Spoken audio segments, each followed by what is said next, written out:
First of all, Manuel Neuer take a বো।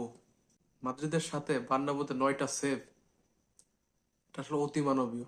আর আজকে Bayern Munich যে 1-0 করে লিগটা নিয়ে গেল বার্নাব্যু থেকে, এটা ম্যানুয়েল নয়ারের জন্য। আপনি যদি পুরো ম্যাচ দেখেন, আমরা 20টা শট নিছি, ওরা 20টা শট নিছে।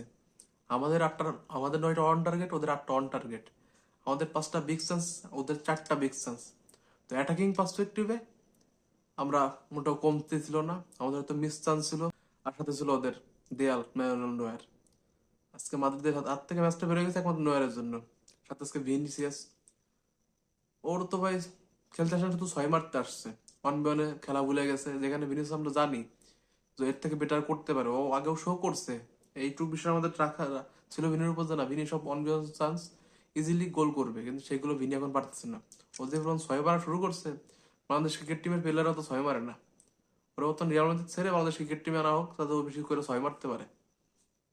অন্যদিকে এমবাপে, أنا مرض. একটা গোল তো করে দিয়ে গেছে, ওকে আর কি বলবো, অনেক মিস চান্স হলো এমবাপেরও। তবে একটা ভালো জিনিস কি, বায়ার্ন মিউনিখ 2টা গোল করছে, এই 2টার বদলে আরো বেশি হইতে পারতো। প্রথম থেকে ওরা যেভাবে অ্যাটাক করতেছিল, আর যেভাবে মিস চান্স করছে ওরা, এটা আসলে খুব আশ্চর্যজনক যে বায়ার্ন মিউনিখ এতগুলো মিস করছে। আজকে আমাদের কপাল ভালো যে আমরা মাত্র 2টা গোল খাইছি। আজকে যেভাবে মিস পাস আমরা করছি, মনে হচ্ছিল যে আমরা ওদের অ্যাসিস্ট দিব, আমরা তোদের পায়ে বল দিব, তোরা গোল করবে, এরকম একটা অবস্থা।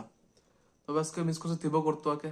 তো থিবো কর্তোয়া থাকলে হ্যারিকেন যে সেকেন্ড গোলটা খাইলাম, মেবি 50-50 ছিল। তবে থিবো কর্তোয়াকে আজকে জেনুইনলি মিস করছি। তবে আজকে পিত্রাস একটা জিনিস প্রমাণ করে দিল, এখনো এরকম হেভিওয়েট ক্লাসের জন্য পিত্রাস এখন হয়তো পুরোপুরি রেডি না।